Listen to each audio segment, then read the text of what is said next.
सभी लोगों को हमारे सीमी देगुल गांव से सुबह की नमस्कार। और आज महालक्ष्मी का दूसरा दिन है। हालांकि आज ग्रहण है तो आज कोई भी पर्व नहीं है, बाकली है। और ये जो लास्ट वाला हमारा घर है, ये हमारे स्वर्गीय दादाजी, सबसे छोटे दादाजी स्वर्गीय नंदा वल्लभ पांडे जी का मकान है। और ये स्वर्गीय गोविंद वल्लभ पांडे जी, हमारे दूसरे दादाजी, सेकंड लास्ट उनका है। सॉरी, सेकंड लास्ट नहीं, थर्ड लास्ट। और ये है ताकुला वाले बड़बाजू जिनको कहते हैं। तो इसके बारे में भी चाचा जी से मैं बात करूंगा। अभी चाचा जी थोड़ा बिजी हैं, आपको भी बताएंगे कि क्या हमारे इस परिवार का इतिहास है। हमारे चाचा जी बताएंगे। अभी चाचा कुछ काम कर रहे हैं।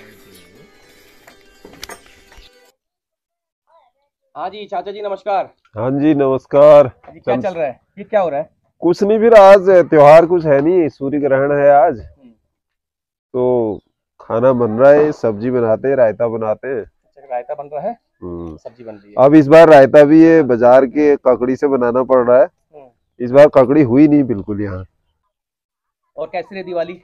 दिवाली ठीक रही, फिर बच्चे आए ही हैं, अच्छा रहा माहौल। तो आज मैं पहली बार, एक साल मुझे हो गया है इस चैनल को, मैं पहली बार अपने इस पांडे प्रवास, जो हमारा प्रवास है, प्रवास ही कहेंगे, जो हमारा पांडे निवास है, पांडे प्रवास है, उसके बारे में थोड़ा सा आपसे जानना चाहता हूँ, क्योंकि आपको बहुत अच्छी जानकारी है और थोड़ा सा पास्ट में भी आप थोड़ा सा हमें बताएंगे। तो ये बताइए सर, हम लोग यहाँ पर इस क्षेत्र में बागेश्वर के जो ये सीमी नरगोल क्षेत्र गांव है, इस क्षेत्र में शोर काटा जा रहा है। ये हमारे ताऊ जी हैं। हाँ, ये भी काम में सुबह सुबह लग गए अपने काम में, भैंस का इंतजाम करने जा रहे हैं। हाँ, शोर काटने जा रहे हैं। यहाँ पर हमारी चौथी पीढ़ी चल रही है, आप लोग चौथी पीढ़ी में हो जी। तो यहाँ पर आए जब हमारे पुरखे, खूब मेहनत करी उन्होंने, क्योंकि ये तो बंजर गांव था, सब खोदा, सब नए सिरे से शुरुआत की। 6-7 भाई थे हमारे पिताजी लोग, तो उतने सबके लिए मकान बने। तीन चार उसमें राज की सेवा में रहे, तो बाकी लोग घर में करते थे खेती बाड़ी, पशुपालन।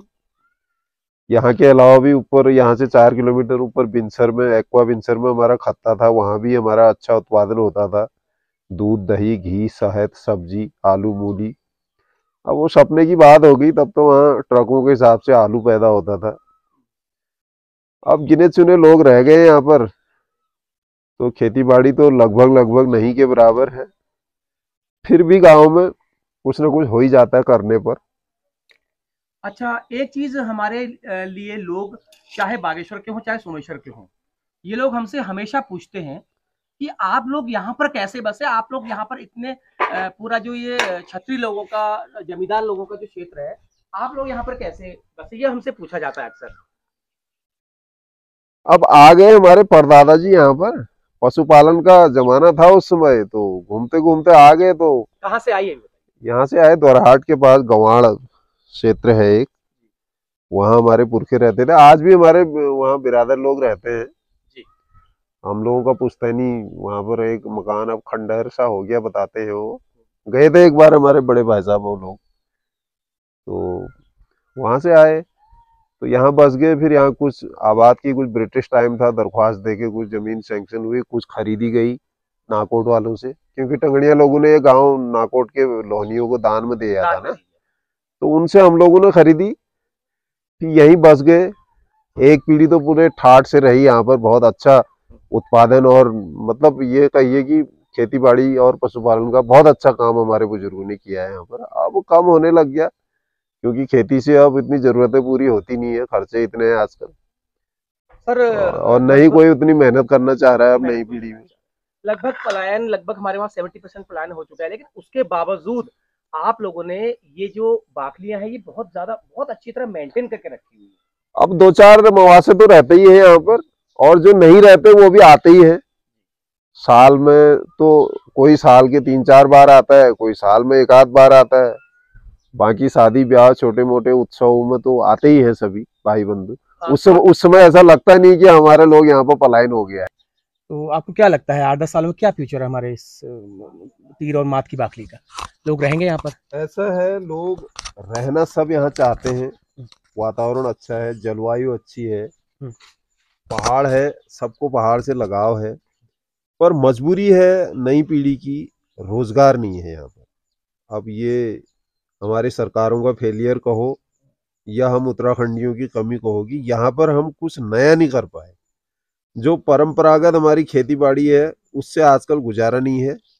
हमारे पास जोत बहुत कम है, वो भी छितरी हुई जमीनें हैं, तो रोजगार के लिए बच्चों को बाहर जाना ही पड़ेगा। तो आने वाले समय में धीरे धीरे यहाँ कम है, हो सकता है कुछ समय बाद ये वीरानी हो जाए।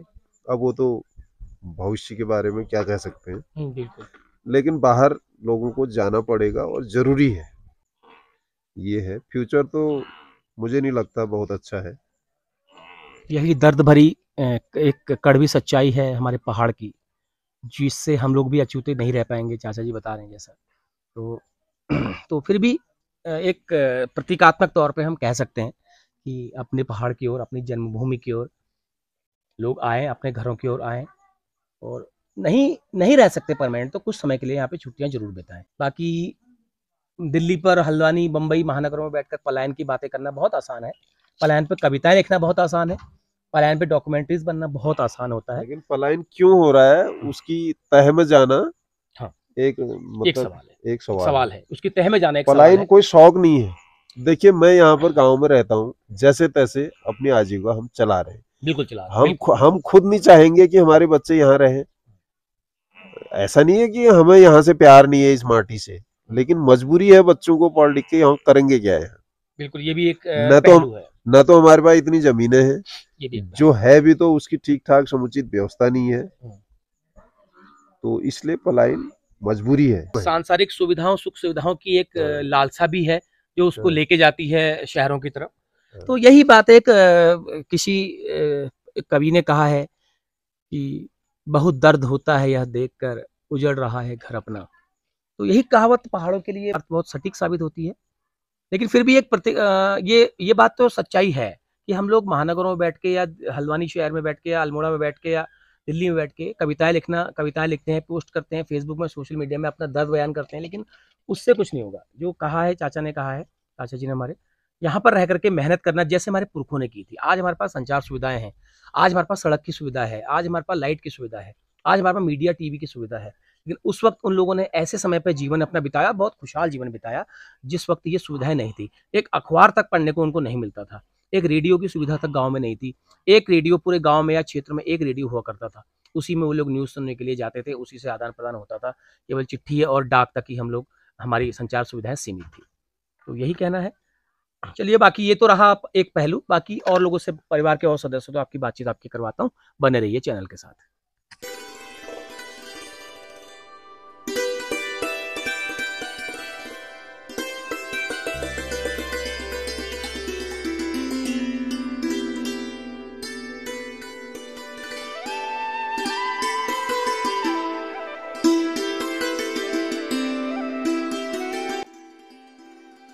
हाँ जी, ताऊ जी हमारे आ गए हैं। ताऊ जी क्या लेके आ रहे हैं ये? मैं सूंड काट के ला रहा हूँ। ये सूंड किसके लिए? भैंस के लिए। देखिए, हमारे ताऊ जी 71-72 साल के हो गए हैं, फिर भी ये गांव में रह के इतना काम करते हैं। ये कर्मठवीर हमारे लोगों की निशानी है। ताऊ जी बहुत बहुत आपको धन्यवाद, और बहुत बहुत आपको सैल्यूट भी है। आपने इस अवस्था, ताऊ जी हमारे बिजली विभाग से रिटायर भी हैं, ये मैं आपको बताता चलूँ। ठीक है, हाँ, बाकी शाम को होगा।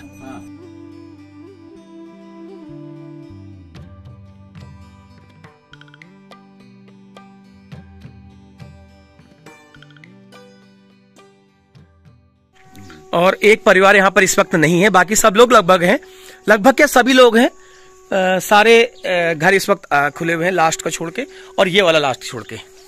ये हमारे जिस चाचा जी से आपकी बात कर रहे थे, उनके बड़े भाई साहब श्री विपिन चंद पांडे जी का ये मकान है, जो कि फिलहाल साल भर से काशीपुर में बस गए हैं, तो वहीं रहते हैं, वहीं उन्होंने अपना मकान बना लिया है। लेकिन उनको भी बहुत प्यार है। उन्होंने यहाँ पर करीब काफ़ी समय बिताया है, और बिनसर में अपना उन्होंने खेती बाड़ी करी थी, तो बिनसर में भी काफ़ी कठिन जीवन उन्होंने बिताया। बाकी हमारे खेत बाड़े हैं, काफ़ी अच्छा पर्यावरण के अनुकूल हमारा जो गांव है। देखिए हिमालय कितना साफ दिखाई देता है यहाँ से। इस क्षेत्र से बता रहे हैं कि हिमालय की सबसे लंबी चोटियाँ यहाँ से नजर आती हैं। सबसे लंबी श्रृंखला हिमालय की हमारे ही घर से नजर आती है इस क्षेत्र में। वो जो आपको मैं बताता चलूं, वो जो आपको जो हिमालय के बगल में जो पहाड़, नीला वाला पहाड़ दिख रहा है, इस पहाड़ के पीछे वो ग्वालदम है। वो ग्वालदम गढ़वाल वाला क्षेत्र है। तो इस लोकेशन में हमारा गांव है। अगर हम ऊपर ही जगह पड़ती है भूमिका, वहां से हम रात को देखें अगर मौसम साफ हो तो ग्वालदम की लाइटें भी साफ नजर आती हैं। मुझे तो अच्छा लगता है, घर हुआ हमारा यहाँ। हाँ, जब लोग आते हैं तो और भी अच्छा लगता है। आपने भी सारी खेती बाड़ी अपने अपने हाथ से आपने करी हुई है। हाँ, करी है। फिर पहले तो पूरी की थी, अब थोड़ी थोड़ी की है, अब ज्यादा नहीं। कभी कभी यहाँ पर कोई नहीं होता तो फिर कैसा, उस वक्त कैसा लगता है? उस वक्त तो सुनसान लगता है, बुरा लगता है। लगता है कि कोई आए, अच्छा होता। तो आप लोग आते हो तो अच्छा लगता है। त्योहारों में बहुत बढ़िया रौनक बढ़ जाती है। रौनक बढ़ जाती है। ये तो दोनों हैं हमारे पीयूष और हमारा भांजा नितिन। ये दोनों गेम खेल रहे हैं। रात भर ये पटाखे फोड़ रहे थे, सुबह सुबह झूला झूल रहे थे, अब ये गेम खेलने लगे मोबाइल में। अरे दिक्कत क्या होनी, क्या करनू हम पहाड़ में रोन भाई और क्या होनी खेत पात करनू और सौ 90 नया भलो भल लागू अंतर उदास लग जा। क्या करी पा हमार भाग्य सब भाई। तेरे आम होसी पैनी बटी अब देखला होसी। अब क्या करनू हम एकला रह गया अब यहाँ, और हम माँ ताई जी उड़िया। अच्छा, हमको भल लागल। ताऊजी मकान लगेगी और पूरे करेगी। हाँ, ताऊजी की कमी बड़ी खलती है। हाँ, और क्या हो पाप, और क्या रे डिक्किया, और क्या करी पाप। कब तक तू आते रुसमणी आए तब ले डिक्की को कोना सा हम। और 19 आया जब वो बहुत बहुत तब भल लगन तो हम निराश हो गए। और क्या करी अब, और क्या हो पा तीरा बखाई में दी तीना रह गया और माथा बखाई में और जानी सब जानी है हम निर्भाग्य है रोलो। और क्या हुआ खेत पात बहुत सब कर रखी। हाँ, खेत पात कर रखी बा के नहीं हुआ क्या कोनी बरहा बानर बर्बाद करी हेलो। और क्या हुआ कुछ नहीं। तो ये थी हमारी चाची जी बसंती पांडे जी, जो पहाड़ का दर्द बताया। बहुत बहुत धन्यवाद। है हमारे सबसे बड़े दादाजी स्वर्गीय मनोरथ पांडे जी का घर। तो यहाँ पर उनका पोता है, बड़ा पोता मिस्टर प्रकाश पांडे, जो कि इंटर कॉलेज में टीचर हैं। वो घर आए हुए हैं। मैं उनसे आपको कोशिश करता हूँ बात करने की। ओहो माँ साहब, अच्छा नमस्कार नमस्कार। वाह वाह क्या बात है। देखिए खुद ही घर में बना रहे हैं शायद ये झोई बनौनी। अच्छा, आज झोली बना रहे हो। ये उनकी मैडम है संगीता, और ये रोटी बना रहे हैं। तो ये बहुत अच्छी बात है। और कल हमने 7 दिवाली मनाई, बहुत अच्छा लगा। बहुत सुंदर, बहुत अच्छा अभी तक रहा है। तो आपको भी अपने घर से काफी लगाव है? बहुत लगाव है। लगाव की वजह से देखिए, मैंने अपना ट्रांसफर हल्द्वानी को नहीं करवाया। हल्द्वानी को नहीं करवाया। मैंने अपना ट्रांसफर रात्रि से कपकोट ब्लॉक में ही बागेश्वर करवाया। ये देखिए, ताकि मैं गाँव आते कितना लगाव है। जैसे मुझे लगाव है वैसे ही इनको भी लगाव है। लगाव है। देखिए घर मेंटेन कर रखा है। देखो घर के अंदर ही पानी की सुविधा है, बहुत बढ़िया। और यहाँ पर इन्होंने अपना बचपन बिताया है और बहुत संघर्ष में बचपन बिताया है। यहीं से ये लोग पढ़े हैं और यहीं से इन्होंने आगे अपने भविष्य की जो का रास्ता है यहीं से चुना, यहीं से तय किया और आज अपनी मंजिल पे पहुंचे हैं।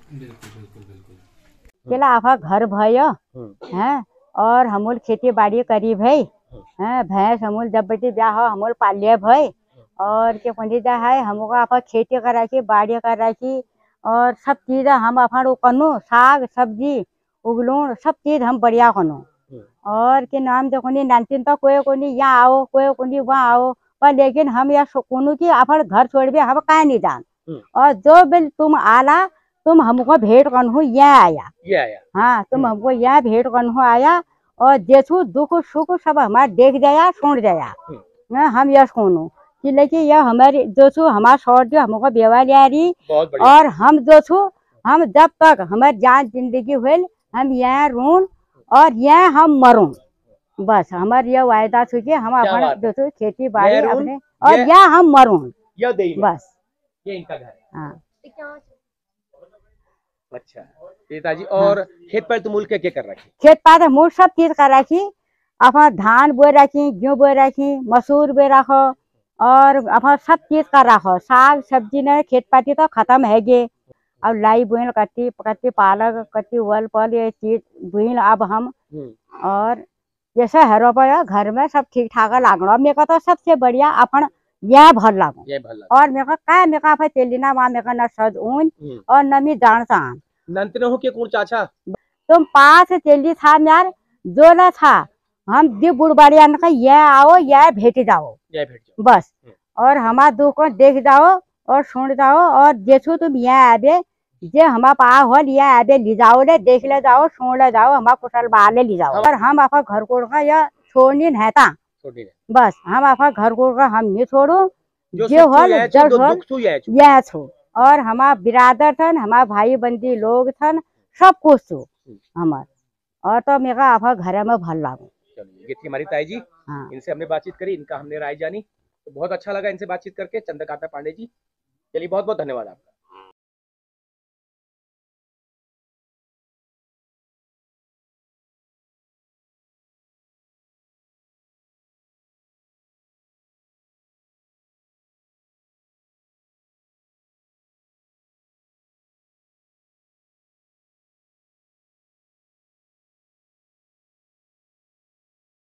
हाँ जी नमस्कार ताई जी, ठीक ठाक छो? पूछ गए छा?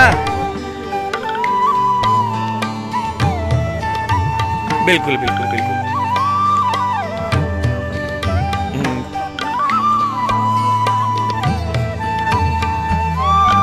रौनक और हो रही बड़ा रासा जरूरी है रो या ओण मनी दीबती करनु या वाला नंतिन करना रही मिल को दीपू ही रे दी ब्याह हम जाओ न। हो बहुत बढ़िया किया आपने, बहुत अच्छा किया। सब लोग आए हैं तो थोड़ा सा एक परिवार जैसा जुड़ गया है तो अच्छा लगता है और आते रहना चाहिए। आते रोन के ना आते रोन। हाँ नंतिना हा क्यों कौन सा आनो भल भय आते रहिया घर पर नहर सब एक बेटी रही भल लाग रहा नीमू बड़े भी खवे लो नंतिना हो पुरान दिन याद है यही नीमू खाने में। हाँ ये सब और क्या हो रहा ठीक हो रहा सब। चलिए ठीक है ताजी, बहुत बहुत धन्यवाद। ठीक।